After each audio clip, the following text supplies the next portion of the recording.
Okay, what we've got here is a camphor tree. And as you can see, the tree has been cut back pretty severely all the way around. Now one might say, well, that's a really lousy pruning job, and if that was the case, I would agree. But what happened was, this tree, if you look over on the right up here, you can see that there's a big dead top. This tree has been dying all the way around. Now what's interesting is, you can see there's a stump over here on the ground. There was another camphor here last year, the same size as this one, and the whole thing just turned brown. The whole thing just suddenly died. This one was going a little bit slower, so it's working its way down from the top. So we're gonna give it a try and see what happens. Maybe I'll post another video next year and see what it looks like.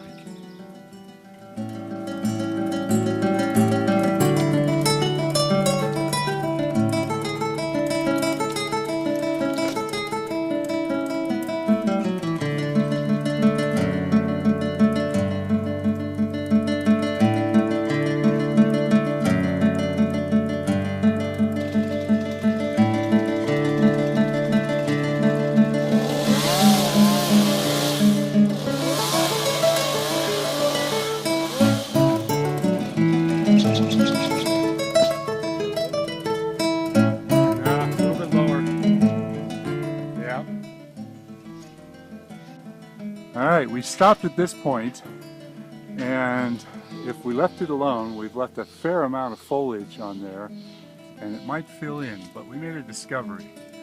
When we were looking at the tree, we recognized that there's still a lot of declining tissue in the tree.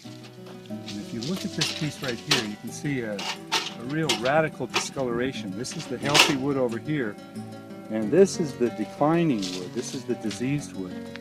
So as this continues to spread down through the trunk, then even the stuff that has active tissue is going to continue to get infected and will decline. So the upper canopy, we were able to make most of the cuts back to good solid green tissue, but the next thing that I want to do is going to be to cut it even harsher, because a lot of this still has some problems. Up here has some problems, over here has some problems.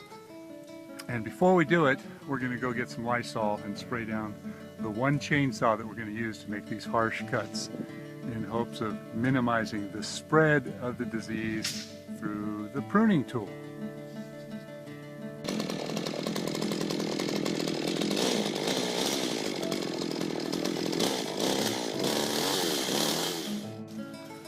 So it's back up in the tree again with a sterilized chainsaw, and hopefully all the cuts that we make are going to be entirely into sound, uninfected wood. I would take it down pretty significant. I would probably go about, yes, right there. Yes. The tree's going to look really harsh, but if we don't do it, then we're not going to get past those infected areas.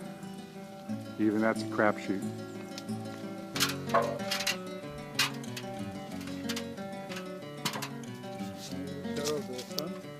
Yeah, you can see there's still some discoloration in here. I think maybe if we take another foot off, I'll do it from the ladder. How's it look up there? It's good. Looking very good.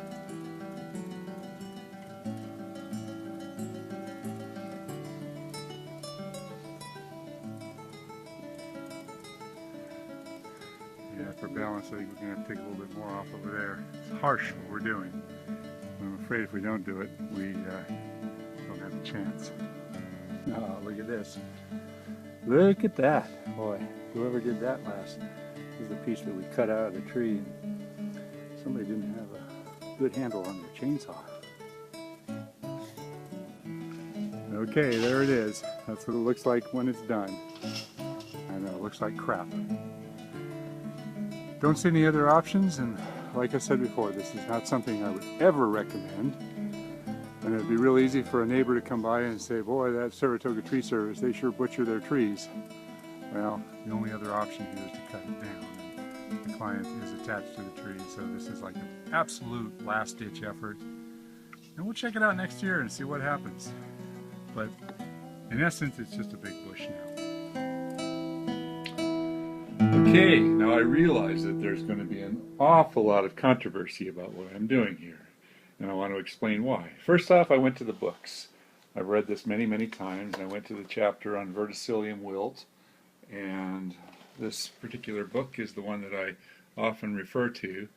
And what we're dealing here with is verticillium is, according to the books, a soil-borne fungus, and it spreads up through the xylem of the tree and it lodges itself in upper sections of the tree.